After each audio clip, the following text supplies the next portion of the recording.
Hello and welcome to the Talking Texas Rangers show. As always, I'm your host, Larry Lease. Today, we're diving into all the latest headlines from around the Globe Life field. Before we do that, give me your thoughts on all the topics we cover in the comment section below. And if you like our content, give us a thumbs up and consider subscribing and hit that bell notification button to find future videos. With that, let's dive right into our first topic. We're going to take a look at 3 Rangers players who aren't as safe as they think they are with the 2026 trade deadline just less than a month away.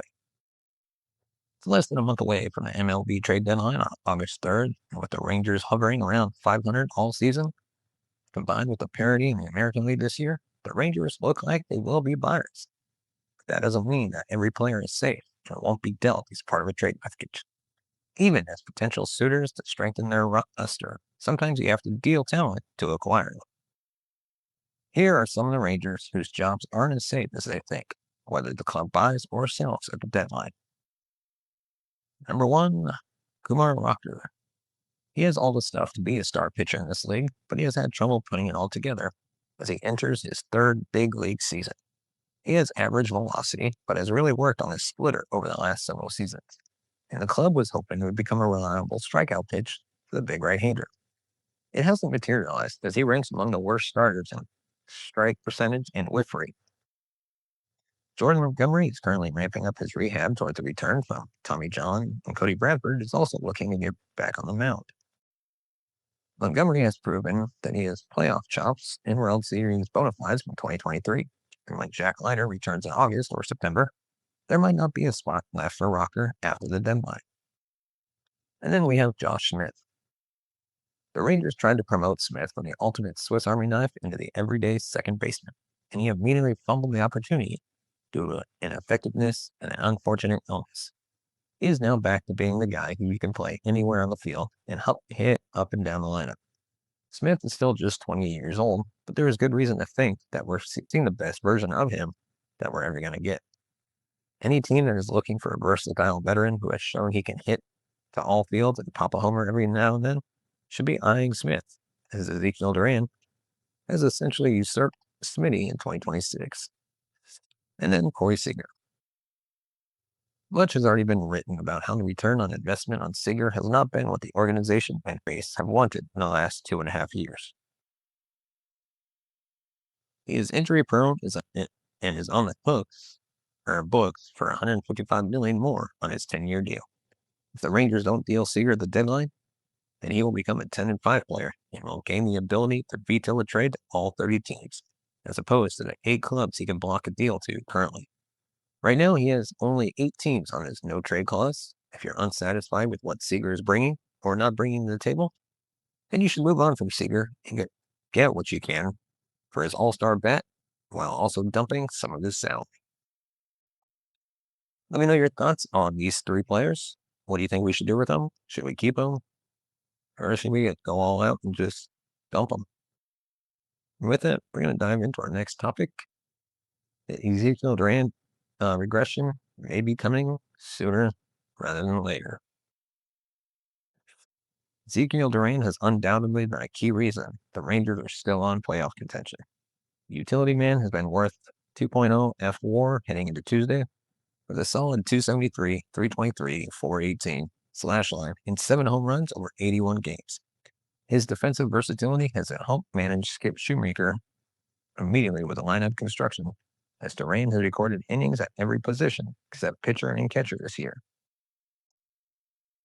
Some may go as far to call Duran an all-star snub. Duran notably has been worth more than Cleveland Guardians second baseman Travis Bazzana, who earned an all-star nod with 1.4 F4. Guardians left-handed Parker Messick was also named to the American League's roster. Duran deserves credit for a strong season. Unfortunately, there are reasons to believe he will regress. Entering this past Tuesday, Duran held a WOBA of 324. Meanwhile, his ex-WOBA is just 305, suggesting luck may be playing a major factor in his offensive success. Duran's baseball savant page shows a lot of blue under the batting category. He has an average exit velocity of 88.8, a barrel rate of 5.7%, a hard hit rate of 37.4%, and a chase rate of 36.5%. Duran had a strong 2023 season, slashing 276, 324, 443, with 14 home runs, 46 RBIs, over 122 games. He regressed at the plate over the next 2 years, hitting 246, 288, 321. With over 92 games in 2024 and 224, 266, and 293 over 90 games in 2025. Based on his underlying metrics, Duran's last two seasons may indicate the type of hitter he really is. On a positive note, Duran needs to be an amazing hitter to be a valuable player. Defensively, he's posted plus 6 outs above average, with an average arm strength of 94 miles an hour. His speed is also a game changer with a +1 base running run value and 29.1 feet per second speed. In summary, Duran has had a strong season in nearly every facet of the game, but fans shouldn't count on him to be a major contributor at the plate going forward. He can still be a solid utility man with his strong defensive speed, but his peripheral suggests he's due for regression at the plate. Hopefully, he can continue to outperform his underlying metrics, as the Rangers desperately need him to step up in Corey Seager's absence. And now we're going to take a look at Chris Martin, whose time might be coming to a close. You have to love it when an athlete tries to pull a Tom Brady into 5 Father time, testing the limits of his body at the highest level of competition. With that being said, there is also a certain nobility in understanding that at a certain point, the body just doesn't respond like it did when you were in your prime. And acknowledging that, perhaps, the time has come to step away gracefully. The Texas Rangers may be wishing that this hurler comes to that conclusion. The Ranger fan base is thankful for Chris Martin's service to the home team over the last several years. It's probably time for the 40-year-old to consider calling it a career. Martin certainly looks all of 40 years old with his salt and pepper, mostly salt beard, and his graying hair under the cap. He's been in the majors for 13 years, beginning with the Rockies in 2014. He was drafted in 2004 in the 18th round by the Tigers. He's an Arlington native, which is a great local boy makes good story. Unfortunately, he's hurting the team out of the bullpen.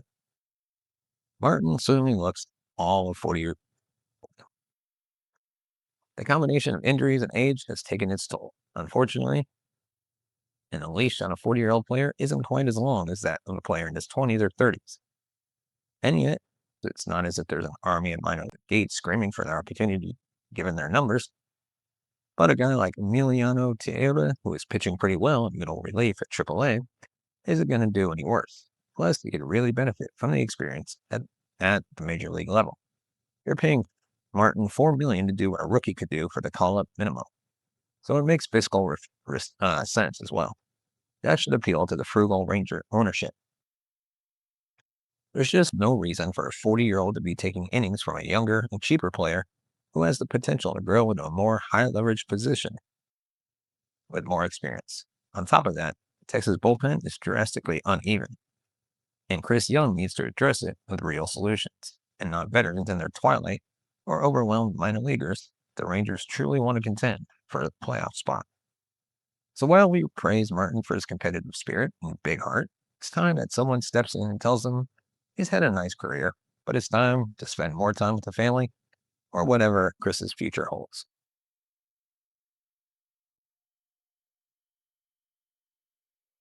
And now, on to our next topic.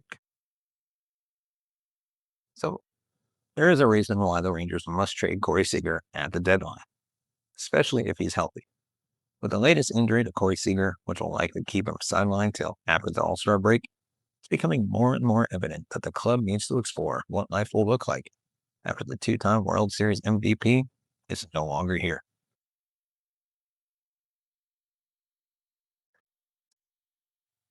The organization looks like it will be buyers at the deadline, so the thought of unloading Seager may seem counterintuitive. But hear us out. The Rangers are doing pretty well without him in 2026. Seager has only laced it up in 51 of a possible 89 games this year. In those games, he has accumulated a 1.0 B WAR with a slash of 182, 292, 374.